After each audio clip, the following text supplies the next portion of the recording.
वेद प्रेमियों, सभी सज्जनों, श्रोताओं, संप्रति हम लोग ऋग्वेद के प्रथम मंडल के 23वें सूक्त के 21वें मंत्र की व्याख्या में प्रवेश करने जा रहे हैं। इस मंत्र में प्रयुक्त छंद है प्रतिष्ठा गायत्री। इसमें 21 वर्ण होते हैं और इसके दृष्टा है मेधातिथ कांड, देवता है आपा। इसका शीर्षक है जलों द्वारा रोग निवारक शक्ति, इम्यूनिटी पावर का विकास। तो आपा हो देवता हैं। ये बहुवचन है। आपा शब्द सदैव बहुवचन में प्रयोग होता है क्योंकि जल एक नहीं है, जल के अनेक रूप हैं। वह पेयजल के रूप में, दुग्ध में व्याप्त जल के रूप में, जहाँ द्रावकता है, तरलता है, वहां जो जल व्याप्त है उस रूप में, जो औषधियों के भीतर जल रहता है उस रूप में, जो क्वाथ काढ़े आज बनाए जाते हैं उन सब रूपों में और विविध रूपों में जल की व्याप्ति होती है। इसलिए आपा जो है वो बहुवचनांत प्रयोग होता है प्रत्येक विभक्ति में। तो जब जल कहा जाए तो उसका मतलब हुआ कि सरसरित में, धारा प्रवाह में यावत किंचित जल है, जहां कहीं भी वनस्पतियों में, दुग्ध में आदि में, वो सब जल के अंतर्गत ही आता है। जल ही में सारे तत्व खुले होते हैं। तो अब हम इस प्रकार से देवता का स्वरूप जान लिए और अब हम मंत्र का पाठ करेंगे। आपः प्रणीत भेषजं वरूथं तन्मे मम व्योकचसूर्यदृशे। आपः, हे जलो, जो विविध रूपों में विविध स्थानों पर वर्तमान हो, तुम सब क्या करो, मम तन्मे, मेरे शरीर के लिए, वरूथम भेषजम प्रणीत। वरूथम भेषजम माने संरक्षक औषधियां, वरूथम भेषजम संरक्षक औषधियां, प्रणीत माने प्रदान करो। योग सूर्यम दृशे, योग कहते हैं दीर्घ काल तक, क्या माने, और सूर्यम दृश्य माने सूर्य को देख सकूं, जिससे मैं दीर्घ काल तक सूर्य को देख सकूं अर्थात दीर्घ जीवन प्राप्त कर सकूं। तो इस प्रकार से इस मंत्र में बताया गया है कि हे जल वृंद, हे जल समूह, तुम सब मेरे शरीर को स्वस्थ रह सकने के लिए संरक्षक औषधियां प्रदान करो, जिससे मैं निरोग रहकर दीर्घ काल तक सूर्य दर्शन कर सकूं अर्थात दीर्घायुष्य प्राप्त कर सकूं। तो इस प्रकार से जलों में विपुल शक्ति है, रोग निवारक शक्ति है, शरीर के पोषण की शक्ति है, दीर्घायुष्य प्रदान करने की शक्ति है। तो जल देवता है। जैसा कई बार कहा जा चुका है कि जल तो उस रूप में भी हम देवता के हैं क्योंकि हमारा धर्म, हमारी संस्कृति तो कण-कण में देवता मानती है। और एक चीज हमें ध्यान रखनी चाहिए कि जो हम बाह्य रूप देखते हैं देवताओं का, चाहे जल हो, चाहे पवन हो, चाहे सूर्य हो, वो तो बाह्य रूप है। उसको संचालित करने वाला, केंद्रित करने वाला, नियंत्रित करने वाला एक सूक्ष्म तत्व होता है। मूल रूप से उसी को देवता माना गया है। ये जो दृश्यमान या भूयमान स्वरूप है वह बाह्य रूप है।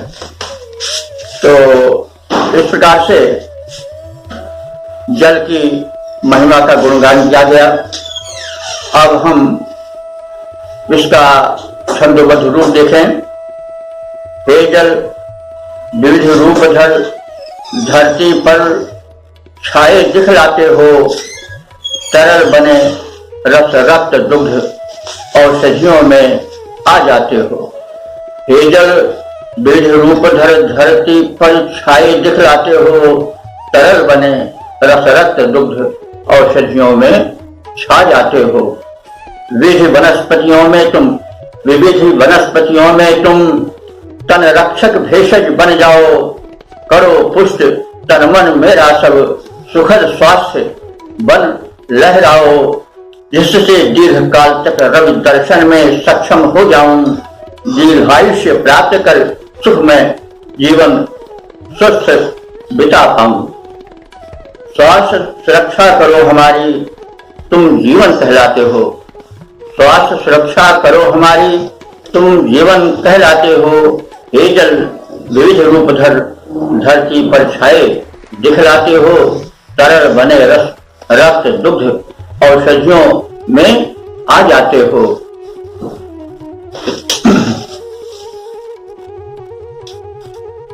ओम हरि ओम। वेद प्रेमियों, श्री श्रोताओं, सज्जनों, संप्रति हम ऋग्वेद के प्रथम मंडल के 23वें सूक्त के 22वें मंत्र की व्याख्या में प्रवेश करने जा रहे हैं। इस मंत्र में प्रयुक्त छंद है अनुष्टुप। अनुष्टुप छंद में 32 वर्ण होते हैं।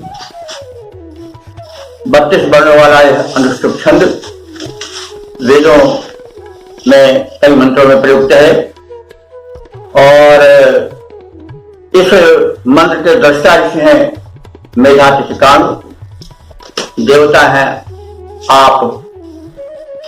आप से हम परिचित हो चुके हैं। तो आपसे अब प्रार्थना की जा रही है, जिसका शीर्षक इस प्रकार से होगा, जल समस्त विकारों का प्रक्षालक। तो विकार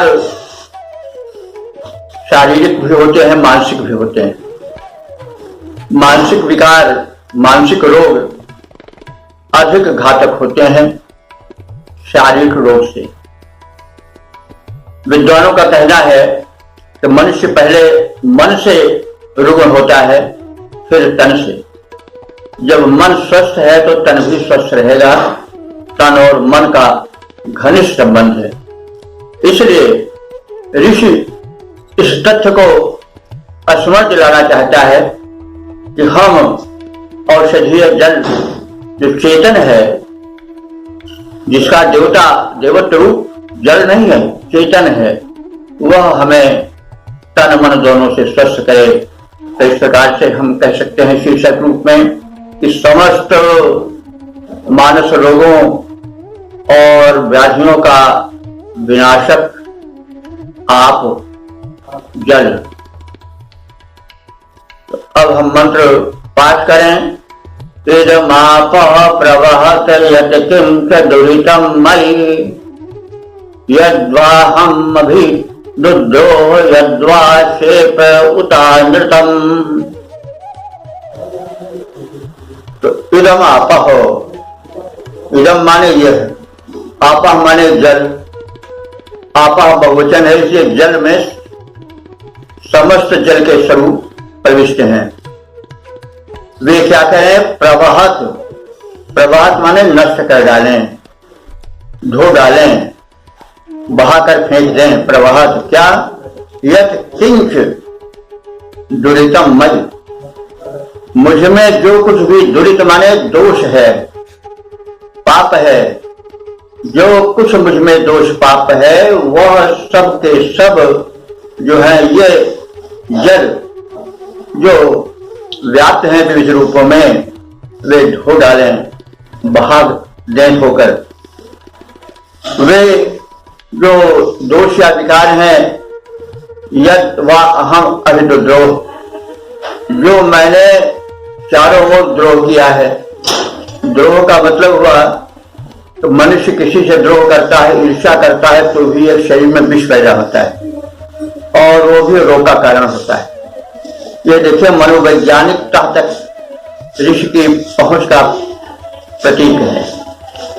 तो जो मैंने किसी से द्रोह किया है और द्रोह के कारण जो शरीर में एक प्रकार से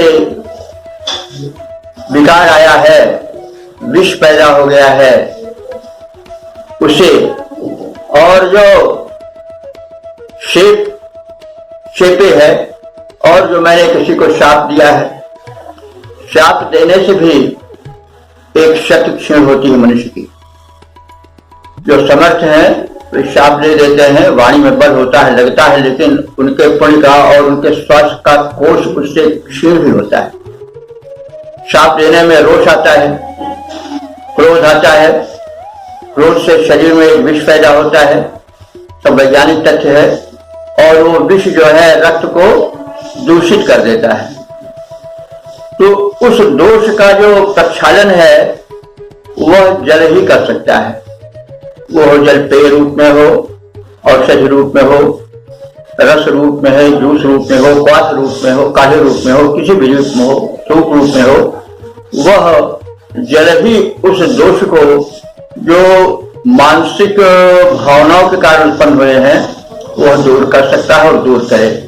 तो ही ऋषि कह रहा है कि हमने जो दुरित किए हैं, पाप किए हैं, दुष्कर्म किए हैं, जो द्रोह रूप में, ईर्षा द्वेष रूप में हुआ है, और जिससे एक विषैला रासायनिक परिवर्तन हुआ है शरीर में और रक्त में ये व्याप्त हो गया है, धातुओं में जो चला गया है उसे, और जो मैंने किसी को शाप दिया है यानी क्रुद्ध होकर के उसके अनिष्ट की इच्छा की है, वह अनिष्ट भी विषकर हुआ है और उससे वह रक्त में और सप्त धातुओं में प्रविष्ट हो गया है, जो कि बड़ा अनिष्टकर है। वो भी हे जलो, तुम अपने विविध रूपों में उसे उन्हें विनष्ट करो। और अनृतम, अनृतम, उत माने होता और, अनृत कहते हैं असत्य को।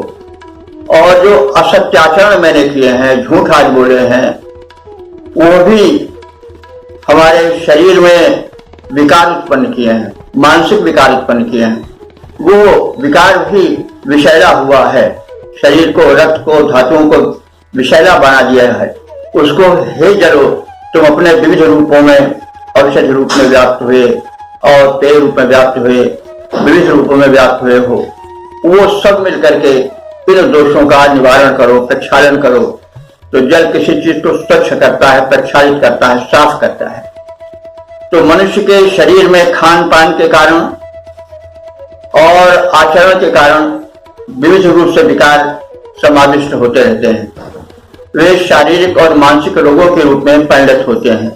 ऋषि यह प्रार्थना कर रहा है कि हम उपासक गण जल से, जो चेतन है, सूक्ष्म शक्ति रूप में है, वे हमारे शरीर में जो मानसिक रोग के कारण विकार हो गया है और जो शारीरिक रोगों के कारण विकार हुआ है, उन सब विकारों को बहा करके हमारे शरीर को स्वास्थ्य प्रदान करें। तो यह इसका भाव हुआ, संक्षिप्त व्याख्या हुई। एक बार हम फिर देख लें। मुझमें जो भी दोष दुष्कर्म हो अथवा मैंने जो भी द्रोह या अन्यथा चरण, दुष्चरण, दुष्ट प्रक्रियाएं की हैं, मैंने जो किसी को क्रोधवश शाप दिया है या जो असत्य भाषण किया है, उसके कारण जो हमारे शरीर में विषैले तत्व प्रविष्ट हुए हैं, हे जल देव, तुम वो सब धो डालो, क्योंकि तुम्हारी प्रकृति है स्वच्छ बनाने की। तो मैं तन मन से पूर्ण रूप से निर्मल हो जाऊं और स्वस्थ हो जाऊं, क्योंकि रोग का कारण मल है। रोग कोई एक अलग चीज नहीं है। शरीर में जब मल हो जाता है तो वही जो है वह विभिन्न रोगों में प्रकट हो जाता है। जिस स्थान पर वो मल इकट्ठा हो गया उस स्थान पर एक लक्षण पैदा कर देता है और वही लक्षण रोग है। रोग केवल एक है, उसका कारण एक है मल, चाहे वो मानसिक मल हो, ईर्षा द्वेष क्रोध लोभ आदि के कारण उत्पन्न हुआ हो, चाहे वो गलत आचरण या आहार विहार जन्म दोषों से उत्पन्न हुआ हो, सब दोष हैं, सब मल हैं। और मल का प्रक्षालन कौन कर सकता है? जल। जल विविध रूपों में है, वह औषधियों में भी व्याप्त है, खान पान में भी व्याप्त है, ये आप सब जान चुके हैं। तो अब इसका हम छंदोबद्ध रूप प्रस्तुत करेंगे। हे जल प्रक्षालन सक्षम, हे जल प्रक्षालन सक्षम तुम दोष दुरित मम धो डालो, दोष दुरित मम धो डालो। मैंने जो भी पाप किया है, भूल चूक में शाप दिया है, भूत द्रोह करके जीवन में जितना भी अन्याय किया है, जो असत्य भाषण कृत अघ है, जो असत्य भाषण कृत अघ है, बिना विलंब उसे भी टालो। हे जल प्रक्षालन सक्षम तुम दोष दुरित मम धो डालो, दोष दुरित मम धो डालो।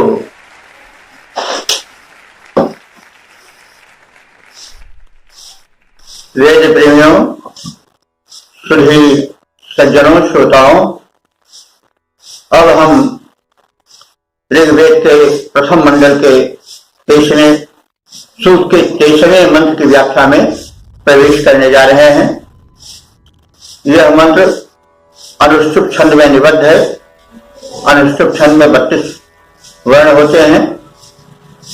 इस मंत्र के दृष्टा ऋषि हैं मेधातिष्काणु और देवता है पैश्वान अग्नि। इसका शीर्षक होगा जल, स्नान और रस रूप में हमारा कल्याण करे। तो पैश्वान अग्नि का हम स्वरूप समझ लें। पैश्वान कहते हैं जल रूप में व्याप्त अग्नि। अग्नि जो है वो सर्वत्र व्याप्त है। जल में भी अग्नि के सूक्ष्म कण विद्यमान रहते हैं। अग्नि का कार्य होता है दाह यानी जलाना, और जल का कार्य होता है प्रक्षालन।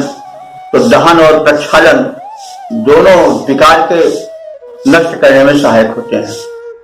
तो यहाँ पर पैश्वान अग्नि देवता है, और जल में जो अग्नि तत्व रहता है वह मल को जलाता है और जल उसको धो डालता है। यह बात इसमें कही गई है। तो हम नदी आदि में स्नान करते हैं, तो नदी आदि के स्नान को इसीलिए महत्ता दी जाती है कि जल में तत्व बड़ी जल्दी घुल जाते हैं। आकाश से जो अनुदान आता है, सूर्य की किरणें प्रविष्ट होती हैं, जो दाहक रूप में एक सूक्ष्म कण के रूप इसमें विद्यमान रहती हैं, वो जल में ज्यादा घुल जाती हैं। कोई चीज, कोई दवा, कोई उपयोगी पदार्थ जब जल में डाल दिया जाता है तो बड़ी जल्दी घुल जाता है। इसीलिए हमारे यहाँ नदियों के स्नान को पुण्य माना गया है, और प्रत्येक पर्व में नदी में स्नान करने की बातें कही गई हैं। तो अब इसमें जो है वो हम शीर्षक रूप में देखें कि जल का स्नान और रस रूप में प्रयोग, इस शीर्षक के अंतर्गत हम इस मंत्र के अर्थ को देखेंगे। मंत्र इस प्रकार से है। आपो अद्यान्व चारिषम रसेन समग्रस्महे पैश्वानग्न आगहि, पैश्वानग्नि आगहि सम्मासं सृज वर्चसा। अद्य आपः, आज जलों वाले स्वरूप स्रोतों, नदियों आज में मैंने अनुचारिषम जल के भीतर प्रवेश करने की क्रिया किया है। यानी आज मैं जल के प्रवाहित स्रोत सरिता आदि में स्नान करने का उपक्रम किया है, उसमें प्रवेश हुआ हूं। और रसेन सम अगस्मय, मैं उस जल के रस के साथ सम्मिलित हुआ, अर्थात सरिता आदि के जल में जो अग्नि के दोष दाहक कण होते हैं वो व्याप्त होते हैं। इसलिए दोष दहन के लिए और जल के द्वारा उस दहित दोष, जले हुए दोष को प्रक्षालित कर दूर भगा देने के प्रयोजन से, अपने शरीर को बिल्कुल निर्मल कर लेने के प्रयोजन से तन मन द्वारा मैं आज सरित आदि के प्रवाहित जल में प्रविष्ट हुआ हूं, जो कि अग्नि के सूक्ष्म कणों से व्याप्त होकर औषधीय बन गया है। तो हे अग्नि देवता, पयस्वान आ गए, तुम पयस्वान हो, सरिता आदि के जल में युक्त हो, आ गई, तुम जल में स्थित हो और मेरे पास आओ, मेरे शरीर से लगकर उसका स्पर्श कर उसे स्वस्थ और निर्विकार बनाओ। ते माम वर्षा संसृज, तुम मुझे वर्चस कहते हैं, तेज, ओज, तुम मुझे ओज और तेज से संपन्न करो, मुझमें ओज और तेज का सृजन करो और उस मुझको जो उस पयस्वान अग्नि में प्रविष्ट हुआ है, अर्थात अग्नि के रोग नाशक जल में प्रविष्ट होकर स्नान कर चुका है, उस मुझको हे पयस्वान अग्नि, तुम हमें तेज से युक्त कर लो, क्योंकि तेज जो है वो अग्नि का गुण है और जल से मल प्रक्षालित हो जाता है। तो जब मल प्रक्षालित हो जाएगा और तेज उभरेगा तो शरीर तेजवान बनेगा, प्रभावशाली बनेगा और साथ ही साथ निरोग बनेगा। और यही तो चाह होती है कि हमारे शरीर में तेज हो, ओज हो, बल हो और वो निर्मल हो। तो जल में निर्मलता और प्रक्षालन का गुण है और अग्नि में तेज का गुण है। और जो सरित आदि के जल में है, ये दोनों तत्व खुले रहते हैं, क्योंकि जल किसी वस्तु को अपने में बड़ी जल्दी मिला लेता है और उसे मिल करके उसमें प्रविष्ट करके वो शरीर को स्वस्थ, स्वच्छ, निरोग, तेजस्वी बनने में सहायक होता है। तो इस वैज्ञानिकता के साथ इस मंत्र को ऋषि ने प्रस्तुत किया है और सरित आदि के स्नान में वैज्ञानिकता क्या है, इस बात को प्रतिपादित किया है। हमारे यहाँ हर पर्व में नदी या सरित स्नान का कथन किया गया है।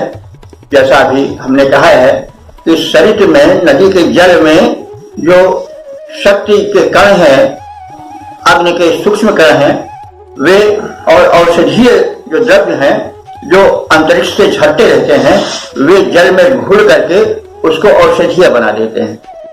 तो इसलिए सरित के जल में प्रविष्ट होकर स्नान करने का एक अलग महत्व है, इस तथ्य को बताया गया है। इसीलिए हमारे यहाँ नदियों में स्नान का विधान है और कम से कम पर्व के अवसर पर तो वहां लोग जा करके संगम आदि में हम देखते हैं विशिष्ट रूप से स्नान करते हैं। तो इस प्रकार से इस मंत्र में यह बताया गया है कि जल जब वो अग्नि से के सूक्ष्म कणों से युक्त हो जाता है तो उसमें विशेष उपयोगिता आ जाती है और उस जल के सेवन से तन और मन दोनों स्वस्थ होते हैं और तेजस्वी होते हैं, यह संकेत कर रहा है। हमें मंत्र के इन भावों को ग्रहण करके तदनुकूल आचरण करना चाहिए। इन सब में वैज्ञानिकता भरी हुई है और यह स्पष्ट बता दिया गया है कि जल में, सरिता में स्नान करने का एक अपना अलग महत्व है, क्योंकि जो सूक्ष्म कण होते हैं स्वास्थ्य के, तेज के, ओज के, वे सरित के जल में घुले होते हैं। जल में मल को जलाने की विशेष क्षमता होती है। जब उसमें अग्नि के सूक्ष्म कण होते हैं तो वे और उपयोगी हो जाते हैं। इसलिए पयस्वान अग्नि यानी जल में प्रविष्ट अग्नि की प्रार्थना इस मंत्र में की गई है और वो प्रार्थना बड़ी सटीक है। अब हम इसके पद रूपांतरण को भी देखें। जल में आज प्रविष्ट हुआ हूँ, जल में आज प्रविष्ट हुआ मैं, मुझ में जल के तत्व भरो। जल का रूप परिष्कृत रस है, जल का रूप परिष्कृत रस है, उसमें मैं सम्मिलित हुआ। मेरे तन मन में उस रस का सूक्ष्म अंश सन्निहित हुआ। जल में स्थित सूक्ष्म रूप से अग्नि तत्व रहता है, जल में स्थित सूक्ष्म रूप से अग्नि तत्व रहता है। पय से है उत्पत्ति, अस्तु जग पयस्वान कहता है। और अग्नि तेज से अपने मुझे तेज परिपूर्ण करो, और अग्नि तेज से अपने मुझे तेज परिपूर्ण करो। इस प्रकार से पैस्वान अग्नि की इसमें प्रार्थना है। अग्नि में अग्नि जो है वो जल में सूक्ष्म रूप से प्रविष्ट रहती है और शरीर के मल को जलाने में सहायक होती है, और जल उस जले हुए भाग को, जले हुए विकार को धोकर साफ कर देता है। इस प्रकार से इस मंत्र में हम लोगों ने चरित्र स्नान के महत्व को जाना, उसकी वैज्ञानिकता से परिचय प्राप्त किया। ओम हरि ओम। सुधे श्रोताओं, वेद प्रेमियों, अब हम ऋग्वेद के प्रथम मंडल के 23वें सूक्त के 24वें मंत्र की व्याख्या में प्रवेश करेंगे। यह इस सूक्त का अंतिम मंत्र है। यह मंत्र अनुष्टुप छंद में बंधा हुआ है, निबद्ध है, और इसके ऋषि हैं मेधातिथकाल। देवता पैस्वान अग्नि है। पैस्वान अग्नि का हम अर्थ समझ चुके हैं। वह अग्नि जो पय माने जल में व्याप्त है, अर्थात जिसका दोष दाहक सूक्ष्म तत्व जल में विद्यमान है। तो यह पैस्वान अग्नि हुई और यही इसका देवता है। इसका शीर्षक होगा कि पैस्वान अग्नि देव हमें तेज प्रदान करें। मंत्र इस प्रकार से है। ओम शम अग्ने वर्चसा सजसं प्रजया समायुषा विद्युर्मेयस्य देवा इंद्रो विद्यात सह ऋषिभिः। अग्नि संबोधन है अग्नि का। हे अग्निदेव, मां वर्चसा संश्री, मुझे तेज से संयुक्त करो, तेज युक्त करो। और प्रजया संश्री, प्रजया माने संतान द्वारा, प्रजा संतान को कहते हैं। संश्री, संतान द्वारा हमें संयुक्त करो, सुखी करो। और इससे आयुषा, आयुषा माने आयु द्वारा, स्वस्थ और दीर्घायु द्वारा हमको संपन्न करो, संयुक्त करो, जोड़ो। और मेरे इस अनुष्ठान को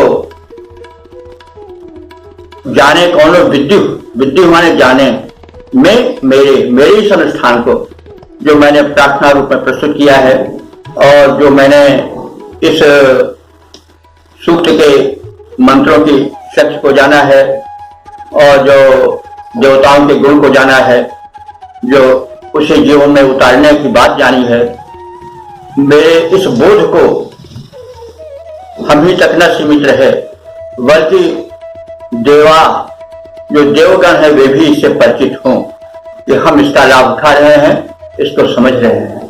केवल जानना ही पर्याप्त नहीं होता, वह हमारे आचरण द्वारा दिव्य शक्तियों तक भी पहुंच जाएं। तो विद्युर में अश्य देवा, मेरे इस व्यवहार को, आचरण को देवता भी जान लें।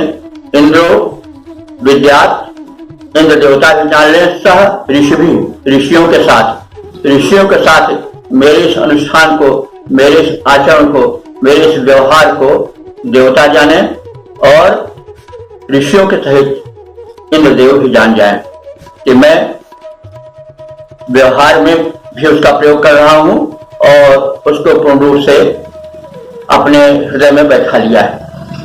तो इससे उनको संतोष होगा, क्योंकि देवता तो हमारा कल्याण चाहते हैं। इन्हें असंतोष तब होता है जब ये जानते हैं कि जो मंत्र का श्रोता पाठक है वो अनुकूल आचरण कर रहा है कि नहीं। तो जब वो जान लेते हैं देवगण देव शक्तियां कि उपासक जो हैं वो जो मंत्र का संदेश है उसको समझ गए हैं और व्यवहार में उतारे हैं, तब उन्हें संतोष होगा और वे संतुष्ट होंगे तो हमें सुख मिलेगा, हमारी समुन्नति होगी। तो इस प्रकार से हम इसके सपाटक को एक बार और देख लें। हे अग्निदेव, मुझे तेजस्वी बनाओ, मुझे संतान और दीर्घायु से युक्त करो। ऋषियों समेत इंद्रदेव मेरे इस अनुष्ठान को जाने। इसका छंदोबद्ध रूपांतरण इस प्रकार से होगा। हे अग्निदेव, तुम तेज युक्त, हे अग्निदेव तुम तेज युक्त तेजस्वी मुझे बनाओ। हे अग्निदेव, तुम तेज रूप तेजस्वी मुझे बनाओ। मुझको संतान प्रदान करो, दीर्घायु का मुझको दान करो। ऋषियों समेत हे इंद्रदेव, इस अनुष्ठान का ज्ञान करो, मेरे जीवन को पूर्ण करो, मेरे जीवन को पूर्ण करो, साफल्य कर्म में लाओ। हे अग्निदेव, तुम तेज युक्त तेजस्वी मुझे बनाओ। अब यह इस सूक्त का अंतिम मंत्र था। इस सूक्त के सारांश को हम जान लें। इस सूक्त में जो है वो 24 मंत्र हैं और इस मंत्र में जो है वो 4 प्रकार के छंद हैं और 9 प्रकार के देवताओं की स्तुति हुई। प्रारंभ में वायुदेव की स्तुति हुई है, फिर जो है वो मरुत्वान इंद्र की स्तुति हुई है, यानी मरुतों समेत इंद्र की। और इंद्र जो है वो एक देव तो ही है, साथ साथ वो प्राण शक्ति भी है, प्राण भी है, क्योंकि प्राण रूप में भी इंद्र हृदय में व्याप्त है और इसी कारण इंद्रिय कहा जाता है। इंद्र से शासित होने के कारण इंद्रिय कहा जाता है। हमारे जो आंख, नाक, कान, मुंह आदि जो 10 इंद्रियां हैं। तो मरुत्वान इंद्र, मरुतों समेत इंद्र की महिमा का गुणगान किया गया है और प्राणायाम साधना द्वारा प्राण शक्ति को जागृत करने का संदेश दिया गया है। फिर पैश्वान अग्नि की स्तुति है। पैश्वान अग्नि वे अग्नि का वो स्वरूप है जो जल में सूक्ष्म रूप से प्रविष्ट होता है और सेवन करता, यानी जल में स्नान करता के दोषों को दहन कर देता है और जल उसको निर्मल बना देता है। तो इस तरह से ये पैश्वान अग्नि की इसमें प्रार्थना है और पूषा देव की भी प्रार्थना है। पूषा देव सूर्य का वो सौम्य रूप है जो कि पोषण प्रदान करता है, हमें तन मन से स्वस्थ करता है। और इस सूक्त में तन और मन दोनों के स्वास्थ्य की कामना की गई है, क्योंकि जब मन नहीं स्वस्थ रहेगा तो तन कभी स्वस्थ नहीं रहेगा। तन और मन दोनों मिले हुए हैं। बल्कि यह मानना है विद्वानों का और आयुर्वेद के आचार्यों का, वैद्यों का, डॉक्टरों का कि मनुष्य पहले मन से बीमार होता है तब तन से बीमार होता है। इसलिए ऋषि दूरदर्शी हैं, उसने दिव्य शक्तियों से तन और मन दोनों के स्वास्थ्य की कामना की है। तो इस प्रकार से संक्षिप्त रूप में यह सूक्त समापन को प्राप्त हुआ है। और अब हम अब तक के समग्र का संक्षिप्त रूप प्राप्त कर लें। इस 23वें सूक्त के समापन तक 253 मंत्र आए हैं। अब तक हम लोगों ने 253 मंत्रों से परिचित होकर उसके अर्थ बोध से अपने को परिचित किए हैं, अपने को संयुक्त किए हैं। और इसमें 3 प्रकार के ऋषि आए हैं। पहले मधुछंदा वैश्वामित्र आए हैं, फिर जेता माधुछंदस आए हैं और फिर मेधातिश गांडव आए हैं। ये 3 ऋषि अभी तक मंत्रों के दृष्टा रूप में हमारे समक्ष आ सके हैं। और छंद इसमें 4 प्रकार के प्रयुक्त हुए हैं। पहला छंद गायत्री है, दूसरा प्रतिष्ठा है, तीसरा अनुष्टुप है और चौथा पूर्व उष्णिक है। अब तक जैसा कहा गया है, व्याख्यायित मंत्रों की कुल संख्या 253 हो पाई है। तो हम लोग 253 मंत्रों तक के अर्थ को, व्याख्या को संक्षेप में समझ सके हैं।